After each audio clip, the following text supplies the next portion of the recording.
Cloudera Earnings. More cloud. That's all we've talked about here is cloud, cloud, cloud. We've got more cloud. Doesn't it all eventually end up in the cloud? Pretty much. And then what the heck are we going to talk about? The mainframe ends up in the cloud. It all ends up in the cloud. I mean, the mobile, we do something on our device. Where does it end up? Yep. In the cloud. And by the way, the cloud can be on the edge. The cloud can be anywhere now. I'm putting my hat on, being the numbers guy. Let me have a old man financial guy sip of coffee here, and I'm going to start talking about it. But you're a heck of a lot more. You're a heck of a lot more interesting to folks that watch on TV. Who, by the way, plug for Daniel. He was on CNBC today talking about Oracle earnings. We tried to get the video, but we just ran out of time. Sorry, folks. We'll play it for everybody that hangs on the line at the end.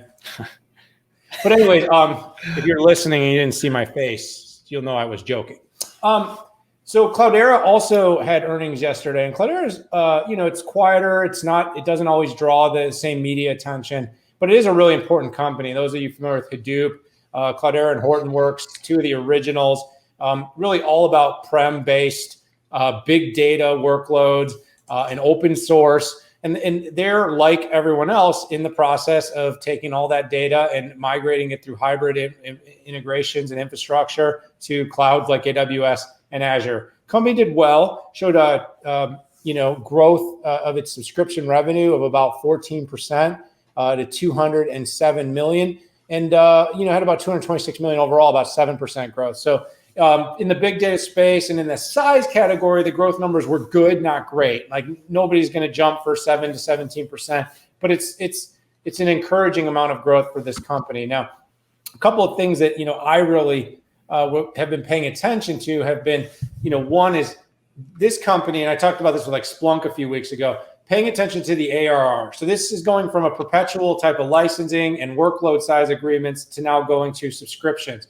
Company's trying to grow the number of $100,000 customers that it works with. It's trying to grow the $1 million customers that it's gaining. Sounds a little bit like Zoom, by the way.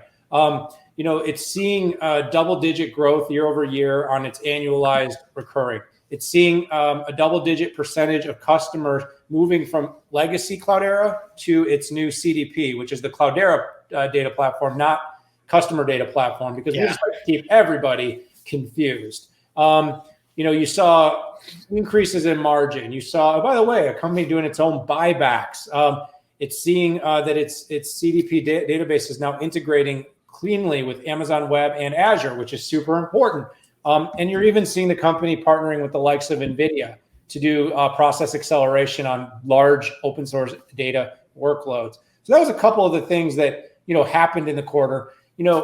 Going into next year, because this was the end of the company's year, it was pretty conservative on year-over-year growth projections, which part of the reason this company also saw a pretty stark sell-off into the, even though it hit its earnings and hit its revenue, was, you're only talking about growth projections somewhere in the 4 to 7% for next year. That number, people are going to want to see grow faster.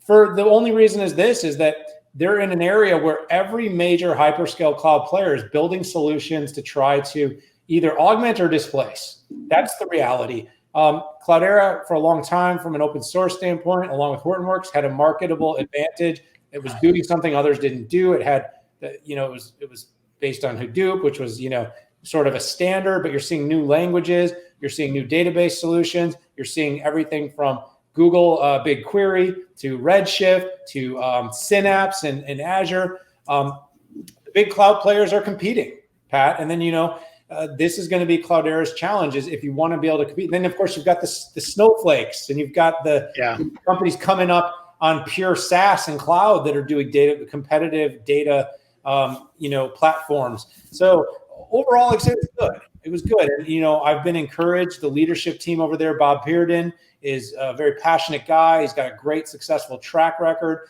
He is growing. The year hasn't been easy. It isn't a pure cloud solution. So that meant growth would be harder in 2020. That's right. But what I'm hoping for, and I'll leave it here as I sucked all the oxygen out of this one too, is that the growth comes in better. I say it needs to be 10% or more. That's what I'd like to see. And I think that's what the street's going to want to see as well. Yeah, even though they're in a transition of moving to cloud, right? A lot of their install is on-prem.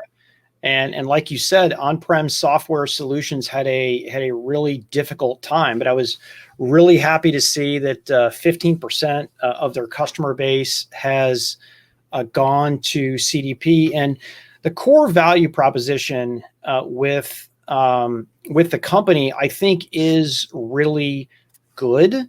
I think that they have done a good job so far getting out the message about them being a hybrid cloud solution. And, sometimes that just takes time. But, if you don't want to get, 5 different vendors for everything you do for your data, whether it's ingest, all the way to data warehousing, Cloudera is a really good solution. And they have a tremendous amount of data under management already. And, that thing called data gravity, even Andy Jassy said, 80% of workloads are still on-prem and 96% of the spend is on-prem. And sure, there's a tremendous amount of native cloud, but Cloudera has a really unique opportunity out there. By the way, 3 trillion or so is the whole cloud opportunity when you go edge to core with infrastructure. Yeah. And I think it's like 129 billion is the IaaS opportunity. And again, I don't know these years align. Don't quote me. Those aren't, and that's not data to use to buy any stock. I want to be clear about that. But my point is, it is a really big, you're talking about like 300 times, Pat. Yeah, it's crazy. And, it's funny. I never want people to ever think that like I'm a cloud denier, because I'm not. I think all you and I are saying is that there's room for more, and the cloud now is everywhere. I mean, even AWS is saying that.